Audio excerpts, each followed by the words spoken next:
Hello everyone, स्वागत है आपका मध्य प्रदेश स्टडी में। दोस्तों, आज के इस वीडियो में हम चर्चा करेंगे एमपीपीएससी के द्वारा असिस्टेंट इंजीनियर का नोटिफिकेशन रिलीज़ कर दिया गया है। मध्य प्रदेश लोक सेवा आयोग के द्वारा रात के लगभग 12 बजे के आसपास सभी नोटिफिकेशन रिलीज़ किए गए हैं, जिसमें स्टेट सर्विस का था और ये स्टेट इंजीनियरिंग सर्विस का था।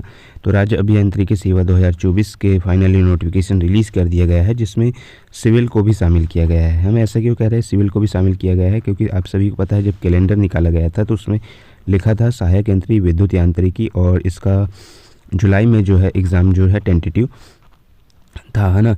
तो इसका अगर हम बात करें असिस्टेंट इंजीनियर के, एप्लीकेशन स्टार्ट होंगे 14 मार्च से 13 अप्रैल तक फॉर्म फिल किए जाएंगे और एग्ज़ाम डेट का जुलाई के आसपास इसका एग्ज़ाम होगा।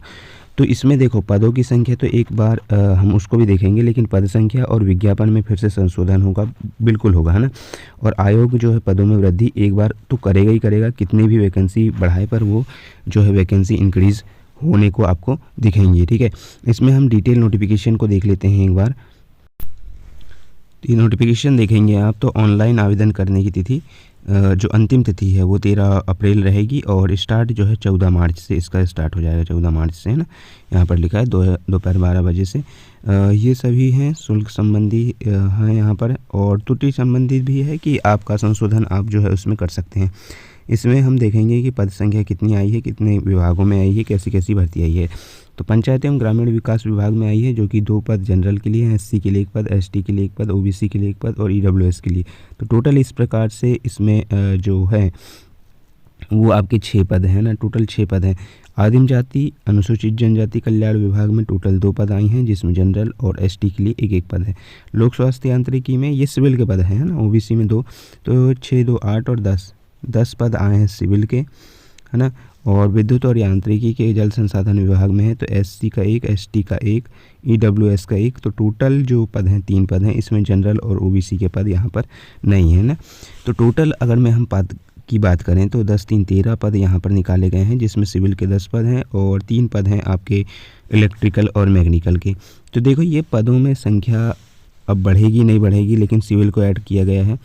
10 हो गए सिविल के और 3 हो गए आपके इलेक्ट्रिकल प्लस मैकेनिकल के हो गए।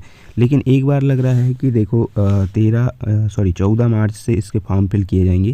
तो एक बार जो इसमें है भर्ती वाले नियम में जो है भर्ती संख्या में संशोधन होगा और पदों की संख्या कहीं ना कहीं ये 13 तो नहीं रहेगी, ये कहीं ना कहीं बढ़ेगी, है ना। इसमें आप सभी को पता है कि डिग्री वाले ही फॉर्म फिल कर सकते हैं। अगर पद का नाम देखें, सहायक यंत्री सिविल, पंचायत एवं ग्रामीण विकास, अहर्ता, ये मान्यता प्राप्त विश्वविद्यालय से सिविल इंजीनियर में बीटेक जो भी करा है आपने वो होना चाहिए, ठीक है। श्रेणी अब ये राजपत्रित पद है तो ये 2nd ग्रेड का पद है, क्लास 2 का है। सहायक यंत्री सिविल का उसी प्रकार का सारा है ना। इसमें इलेक्ट्रिकल वाले हैं तो इलेक्ट्रिकल, सिविल वाले हैं तो सिविल और मैकेनिकल वाले हैं तो उस प्रकार से उनका रहेगा। ओएमआर सीट पर होता है एग्ज़ाम, आप सभी को पता है। और इसमें परीक्षा योजना पर भी हम चर्चा करेंगे। यहाँ पर विज्ञापन की तिथि दी है 31/12 आवेदन प्रारंभ करने की, 14/3 यानी 14 मार्च से। आवेदन की अंतिम तिथि 13 अप्रैल। आवेदन में त्रुटि में जो भी संशोधन अगर में कुछ गलती हो जाती है तो उसके लिए 19 मार्च से 15 अप्रैल तक जो है समय दिया हुआ है।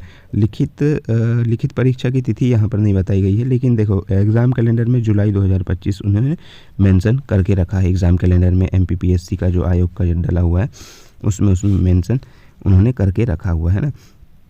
ये सभी कुछ दस्तावेज लगेंगे, फ़ोटो वगैरह आपकी जो भी है ना।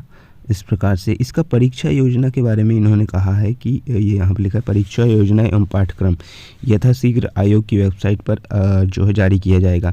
तो इसमें जो परीक्षा योजना अगर हम 2022 की करें तो वो कैसा था, तो उसको हम उस पर भी हम एक बार चर्चा कर लेते हैं। तो ये मध्य प्रदेश लोक सेवा आयोग के द्वारा जो राज्य अभियांत्रिकी सेवा है 2022 उसके लिए परीक्षा योजना जारी किया गया था, जिसमें अंक योजना अगर मैं आप देखेंगे पार्ट ए, पार्ट बी में सिविल, इलेक्ट्रिकल, मैकेनिकल या एग्रीकल्चर से संबंधित जो हैं आपके नंबर ऑफ क्वेश्चंस रहेंगे 100। एक क्वेश्चन का रहेगा 3 नंबर का और इस प्रकार से टोटल नंबर हो जाएंगे 300। पार्ट ए में है मध्य प्रदेश राष्ट्रीय अंतर्राष्ट्रीय स्तर का सामान्य ज्ञान तथा कंप्यूटर का आधारभूत ज्ञान।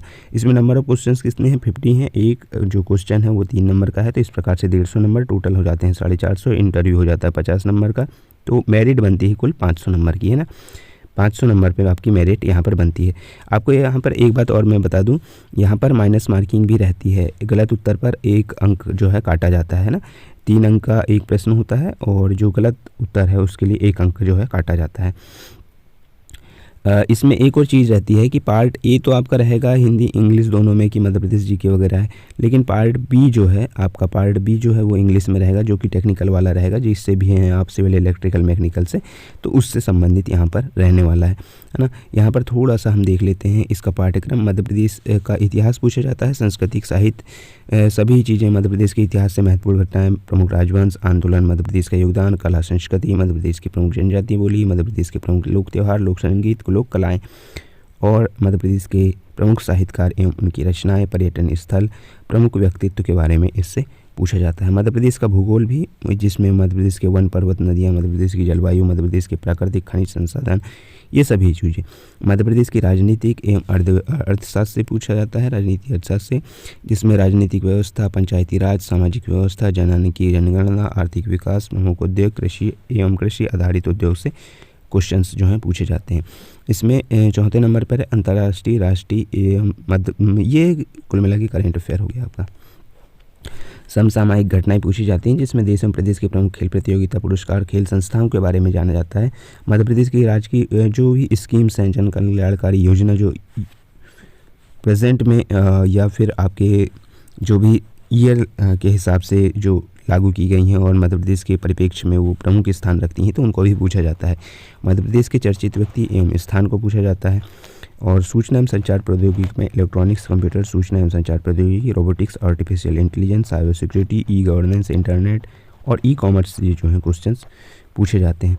तो देखो यहाँ पर जो अगर हम बात करें तो 5 जो हैं वो रहते हैं, 5 रहते हैं ना। तो एक क्वेश्चन, एक यूनिट जो रहती है 10 नंबर की रहती है ना, और 10 नंबर के बाद 30 नंबर का, तो 30 अगर मार्क्स की बात करें तो 30 नंबर का रहता है। तो मध्य प्रदेश जीके जो आता है ये काफ़ी इजी पड़ता है। अगर मैं आप इसमें देखो एमपी जीके अगर 50 नंबर का आ गया करंट अफेयर सहित, तो कहीं ना कहीं आपके लिए इजी हो जाता है 50 क्वेश्चन, और ये 3 नंबर का एक क्वेश्चन, तो 150 नंबर यहीं से हो जाते हैं। फिर आप टेक्निकल से 300 में से आप जो है स्कोर कर सकते हैं। तो ये टेक्निकल का भी ये इंग्लिश में दिया हुआ है, ये टेक्निकल का भी है, जैसे सिविल का structural analysis, steel, SSD, reinforce, RCC है ना, concrete planning and management, environment engineering, सारी चीज़ें दी हुई हैं। इस पीडीएफ को मैं टेलीग्राम पर डाल दूंगा, उसमें आप देख लीजिएगा। बाकी अलग से अगर में कुछ चेंजेस होते हैं तो आयोग तो प्रकाशित करेगा अपने इसमें कि परीक्षा योजना ये रहेगा आपका। ये सभी चीज़ें हैं यहाँ पर, इलेक्ट्रिकल मैकेनिकल सभी का यहाँ पर दिया हुआ है, ठीक है। तो पदों की संख्या में जहाँ तक है तो पदों की संख्या में थोड़ा सा इजाफा होना चाहिए, क्योंकि जो देखो पदों की संख्या कितनी है आपकी, टोटल 13 है, जिसमें सिविल के पद नहीं आएंगे बोल रहे थे, लेकिन 10 पद हैं, और इलेक्ट्रिकल प्लस मैकेनिकल के यहाँ पर 3 पद हैं। तो इन पदों की संख्या में जैसे आने वाले समय में जैसे परीक्षा योजना में संशोधन के जो आपका परीक्षा योजना जब रिलीज़ किया जाएगा तो नोटिफिकेशन में संशोधन होगा, तो कहीं ना कहीं पदों में भी देखना आप, ज़्यादा तो नहीं फिर भी इसमें संख्या में पदों में वृद्धि आपको देखने को मिलेगी आने वाले समय में। तो ये थी दोस्तों मध्य प्रदेश असिस्टेंट इंजीनियर को लेकर अपडेट। बाकी अन्य अपडेट के लिए चैनल को सब्सक्राइब कर लीजिएगा। बाकी मिलते हैं नेक्स्ट वीडियो में, तब तक के लिए थैंक यू।